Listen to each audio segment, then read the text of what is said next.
Buenos días, hermanos. Que la paz del Señor y su misericordia estén con ustedes en este día.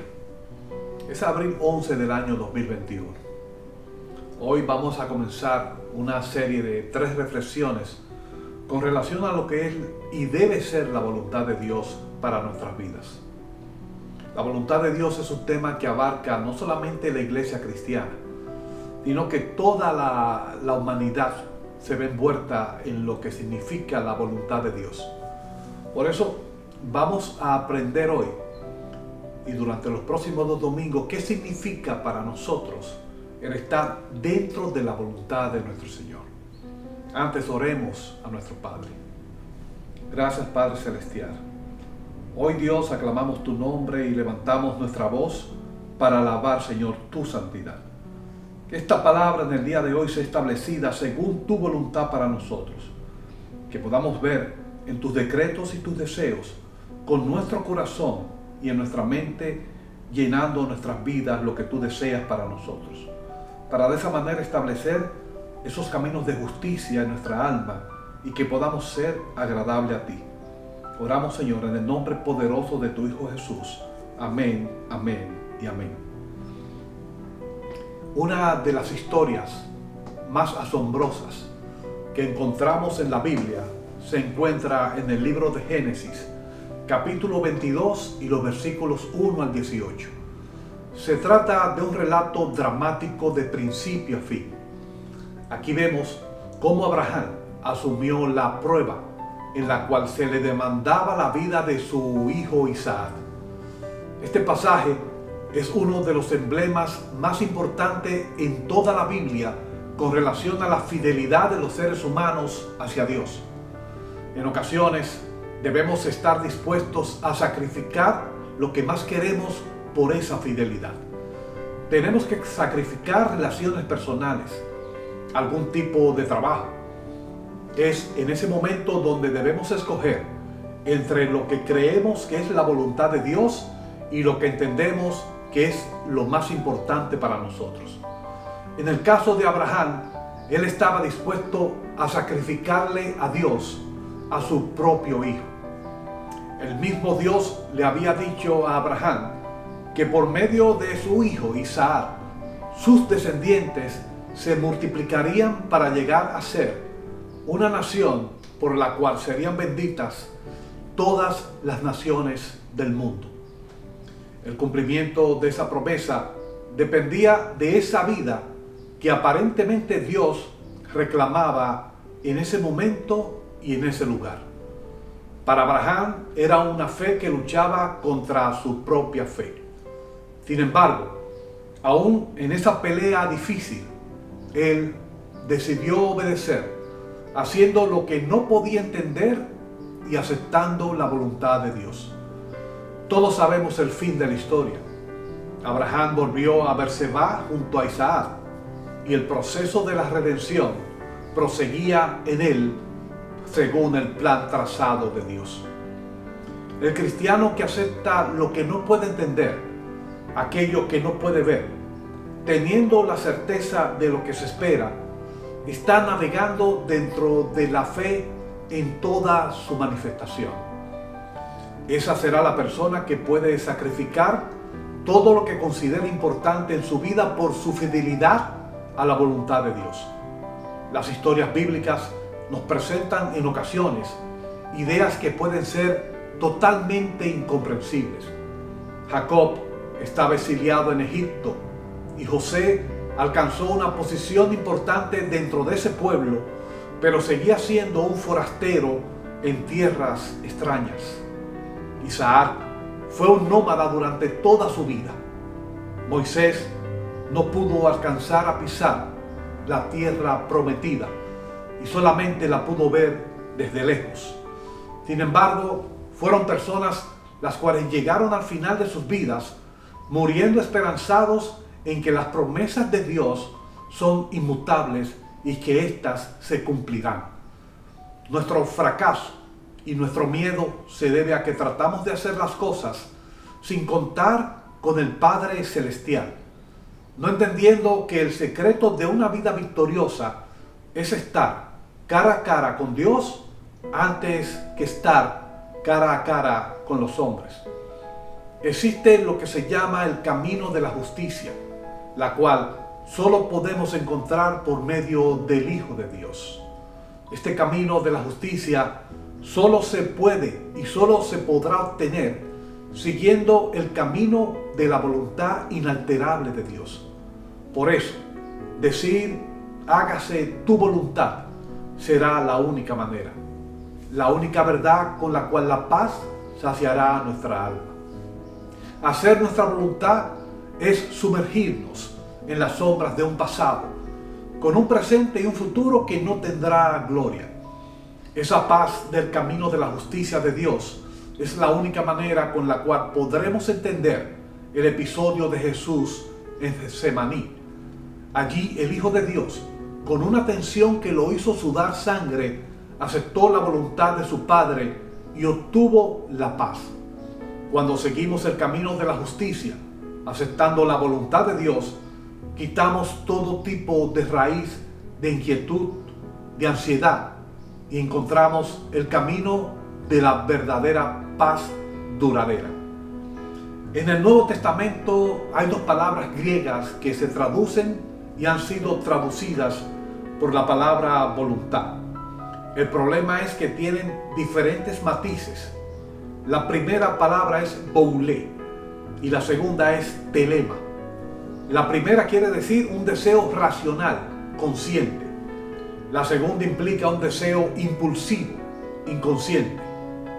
Boulé es el plan deliberado, providencial, predeterminado e inflexible de Dios y se refiere muy a menudo al consejo de Dios. La palabra telema, por otro lado, es rica en significados.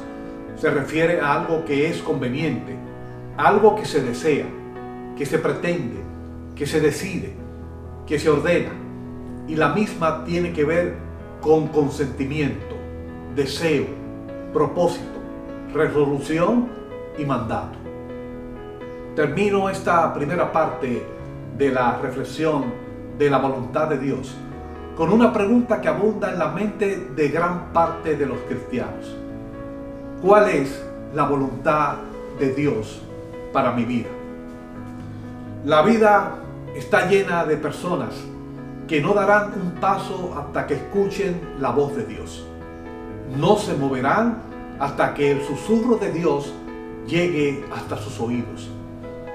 En otros casos, encontramos personas siempre que esperan los que ellos llaman la confirmación de alguna señal por parte de otra persona. Durante esa espera surgirán preguntas. ¿Será ella o él la persona ideal para casarme? ¿Será ese trabajo el que Dios quiere para mi vida?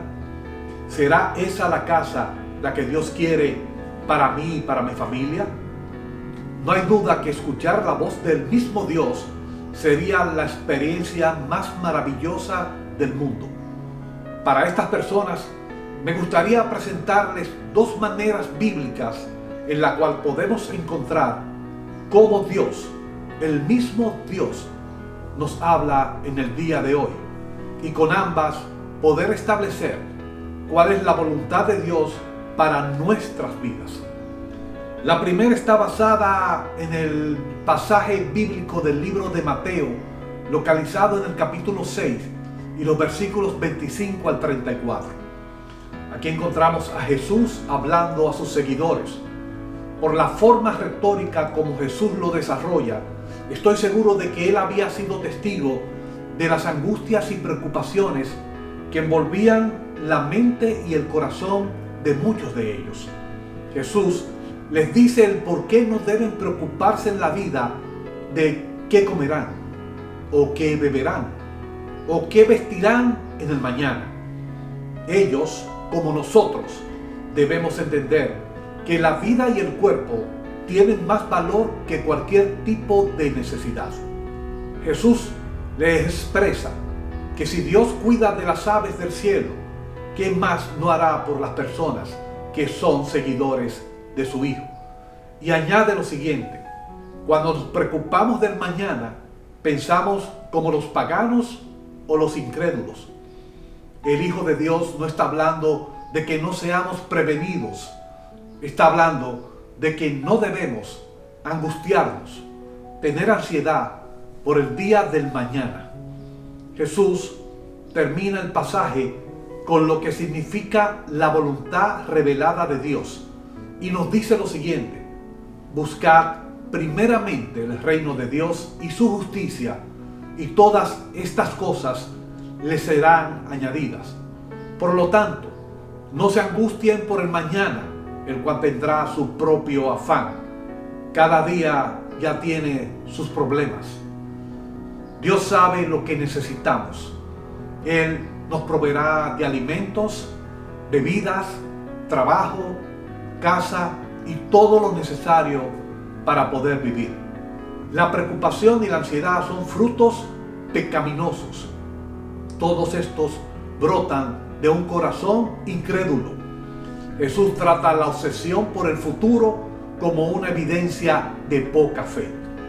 Cuando nos preocupamos día a día de cómo será la voluntad de Dios, nos preocupamos desde el punto de vista espiritual. Por lo tanto, esta preocupación debe ser contrarrestada por la fe. La misericordia de Dios será suficiente para enfrentar todos los problemas del mañana. Dios no es un astrólogo que te va a ayudar a dar un vistazo del futuro en una bola de cristal. Tampoco estará constantemente diciéndote qué decisiones debes tomar. La fe no funciona de esa manera.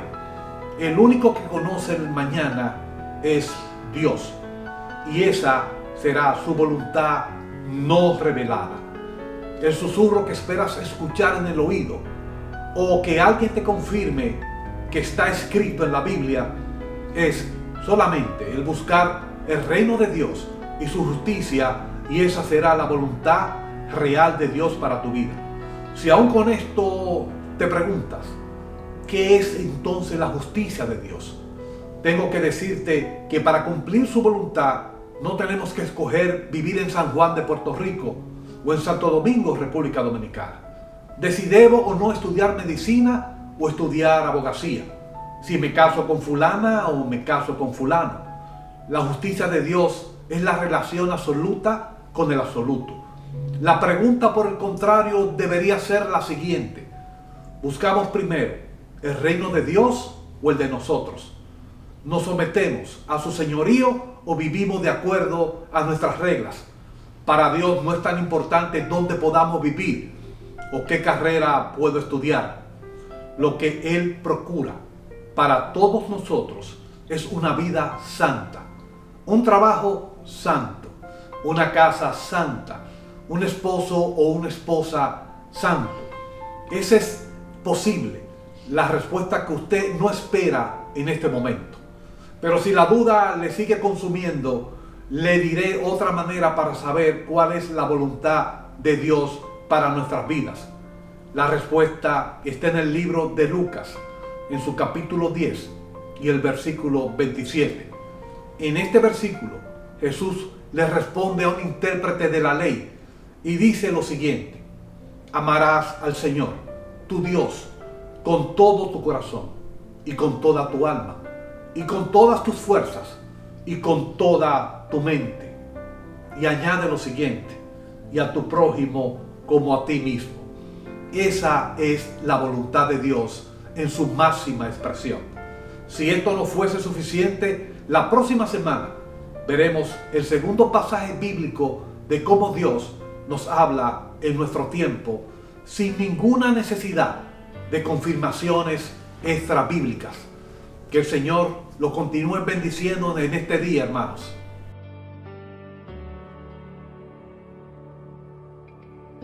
Estás en cada temporada, mi constante, nunca cambias. Ahora aquí en lo incierto, estás llevándome de nuevo y confío.